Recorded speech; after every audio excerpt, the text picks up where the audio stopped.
Yo, what's up everyone? No Mod No Life in the house. We have something different here today. You haven't seen this one before, have you? This is a BMW E36. We are also changing the existing coilovers, which are those right there. Hope you can see it.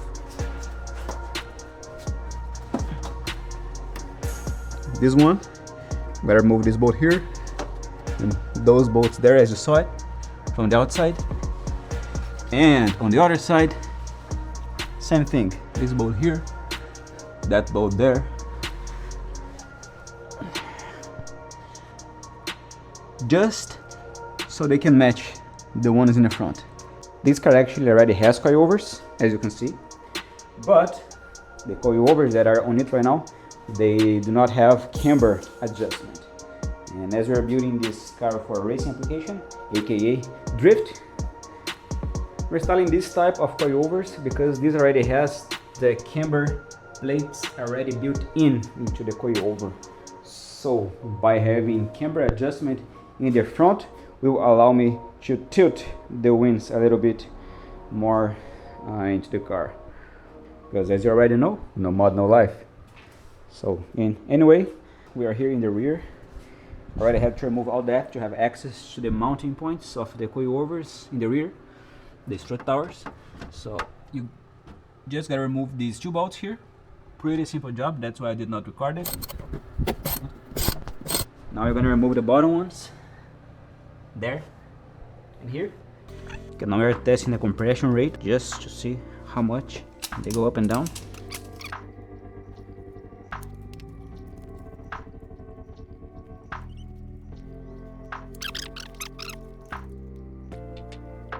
So this is your minimum.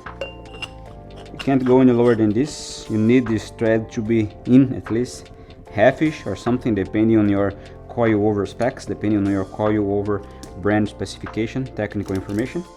But just this as a comparison.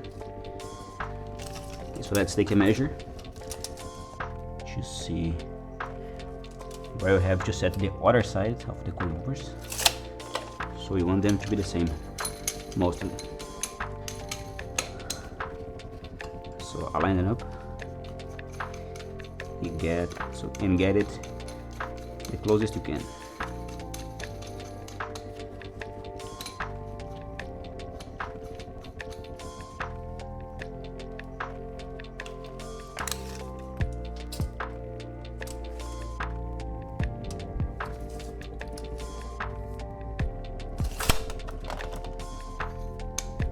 Slap this in.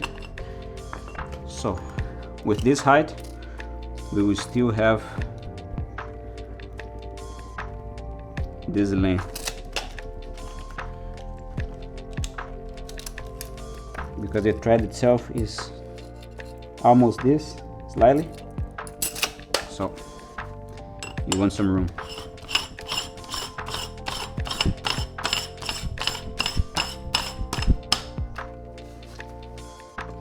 Double check.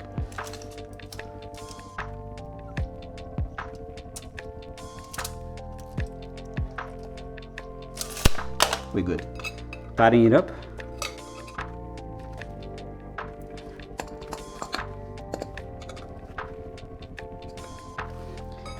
We double check when this is in the car.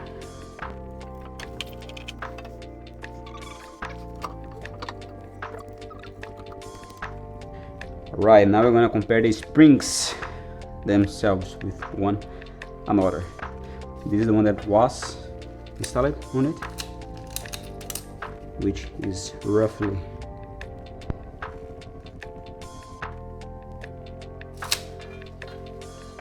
and this is the new one that's gonna be installed all together, which is slightly higher, but it has never been compressed yet. So this is the comparison between both. So I think that this one will make up a little bit on the difference, even though it's still a little bit difference, a little bit thinner, so I assume it will be a little softer, but we gotta test and see. The thing is that now we'll have these guys here on this new spring, which will allow adjustment if you want to make it higher or lower. The spring itself is already higher than this, but on relaxed position, not compressed, and I think this spring is stiffer than that, so I assume this will go lower than this. But even so, if we lose a little bit of height on this spring instead of this, we at least will have this to make it up for the difference if we still want to. We will install this right here or together with the other pieces, and it's good to go for us to set the adjustment on the height of the rear as well. The next step now is to remove the base from the bucket inside here, so you can install the new one, and then this time it's gonna go on the top. You're not able to stitch the keys inside here to make the adjustments for the height. If you have this on the top, otherwise you are able to have access here to the adjusting points of the spring.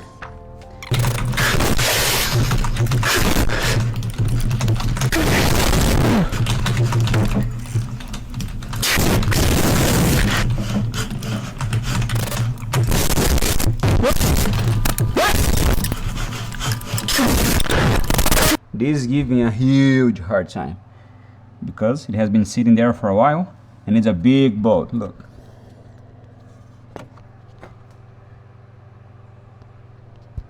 And in the moment you have to leave to buy more tools, you know you got a problem. I mean, that's what BMW stands for, if you didn't know. Bring more wrenches. So let's go. It all comes to a point that I'm not asking.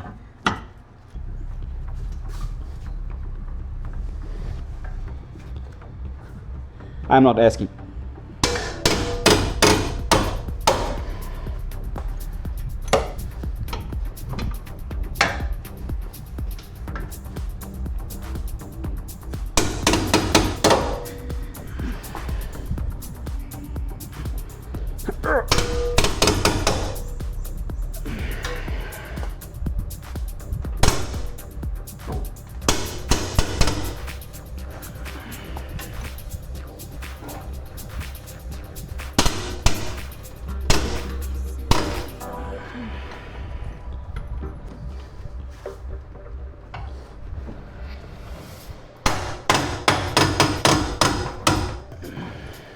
Two 2,000 years later.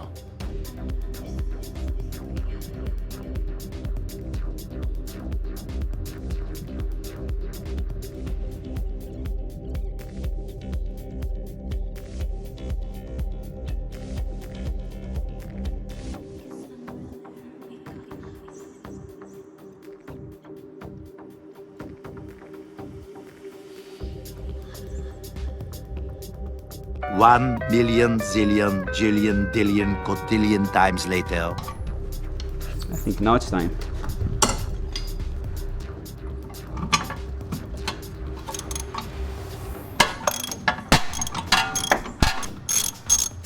No way. Guys, this is a humankind achievement.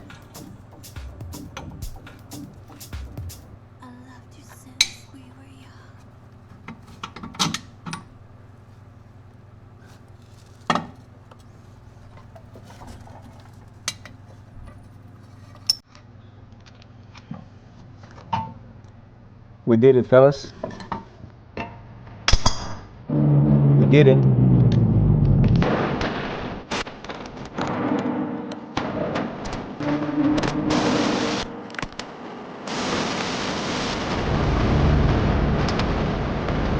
Oh my God.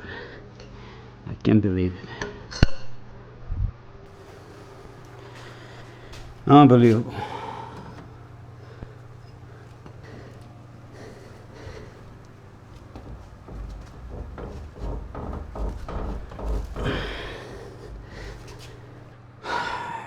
We have already almost broken a 25-inch breaker bar.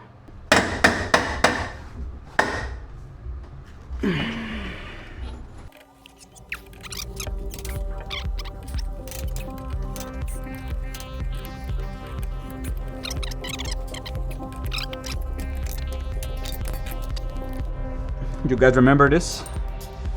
This guy here was used in the differential video to remove the bushing for the solid mounts on the 350Z. Remember that? Go watch that video right now.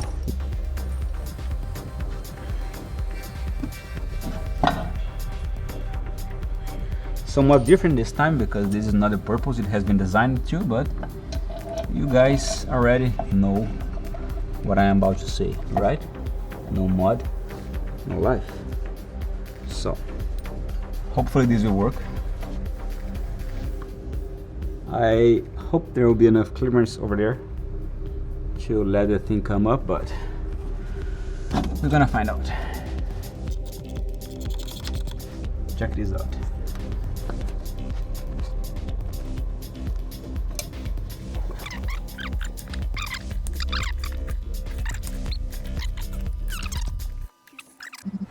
This is what worked.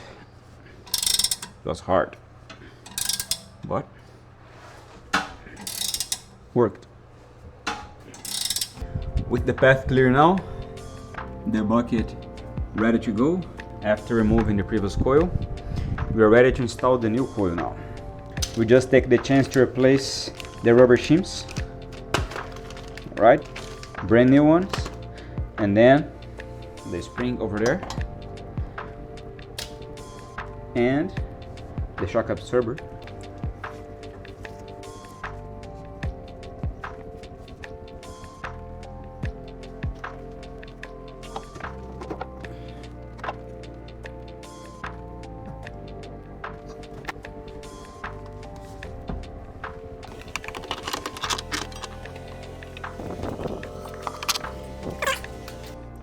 We're adding a strut reinforcement plate because this is a very weak spot on E36s.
Alright, shock absorber and also the spring right over there. How nice is it? Check this out. Let's take a closer look. Hello. Hi. Hi there. Hello. Woohoo! Okay, so here it is. Shock absorber, the spring over there. Installed the correct way now with accessible adjustment and new rubber shims and everything, top and bottom. Other side, same thing. Shock absorber and also the spring over there. Hope you can see something. Torque specs, believe it or not, but for real this time because suspension is important. So let's go.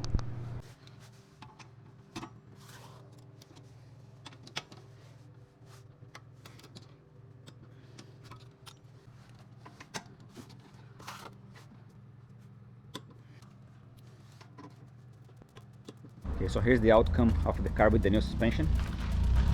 I don't think that's too low.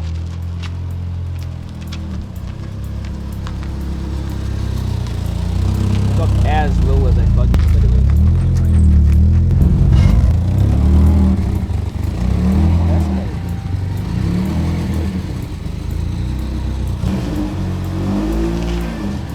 nice.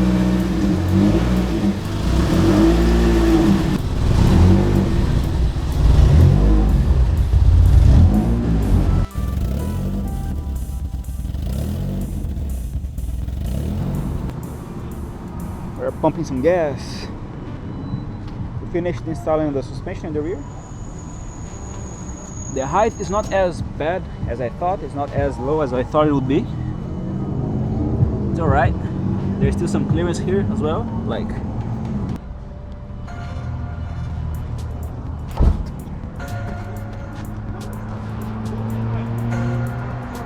Tire.